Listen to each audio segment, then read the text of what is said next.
Hello বিয়স, আসসালামু আলাইকুম। আশা করি আপনারা সবাই ভালো আছেন। চলুন বিয়স, আজকে ভিডিওটি শুরু করা যায়।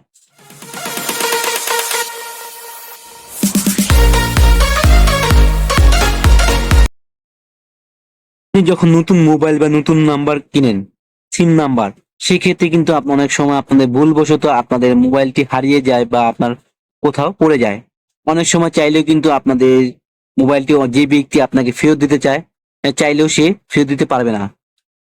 কারণ আপনার মোবাইলে কোনো প্রকার কন্টাক্ট নাম্বার বা কোনো কিছু দেখতে পায় না এবং আপনার ফোনটি লক করা থাকে। এবং আপনি চাইলে কিন্তু আপনার সেই মোবাইলটিতে নতুন মোবাইলে কল দিতে পারেন না, কারণ আপনার মোবাইলে নতুন সিম নাম্বার এবং আপনার তা মুখস্থ নেই। আমি আজকে দেখাবো কিভাবে খুব সহজে আপনাদের মোবাইল স্ক্রিনে আপনাদের নাম এবং মোবাইল নাম্বার শো করবেন, লক থাকা অবস্থায় থাকবে।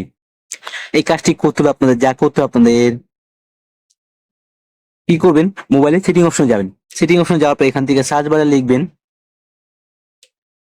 ডিসপ্লে।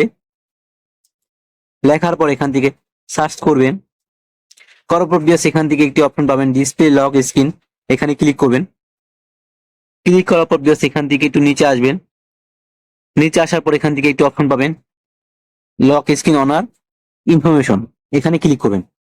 ক্লিক করার পর এখান থেকে আপনাদের কি করবেন, আপনাদের নাম এবং মোবাইল নাম্বারটি দিয়ে দিবেন। আপনাদের মোবাইল নাম্বারটি আপনারা এখানে দিয়ে দিবেন। দেওয়ার পর এখান থেকে কি করবেন, আপনাদের এখানে টিক মার্কে ক্লিক করবেন। ক্লিক করার পরে এখন আপনার মোবাইলটি লক থাকা অবস্থায় কিন্তু আপনাদের নাম্বারটি শো করবে। দেখুন আমি আপনাদের দেখাই। দেখতে পাচ্ছেন এখানে কিন্তু আপনার নাম এবং মোবাইল নাম্বার দুটাই শো হবে। আর এরকম নতুন নতুন পিসিডিএস মোবাইল টিপস পেতে আমাদের এই চ্যানেল সাবস্ক্রাইব করে পাওয়া থাকা বেল আইকনটি প্রেস করে আমাদের সাথে সবসময় অ্যাক্টিভ থাকবেন। ধন্যবাদ।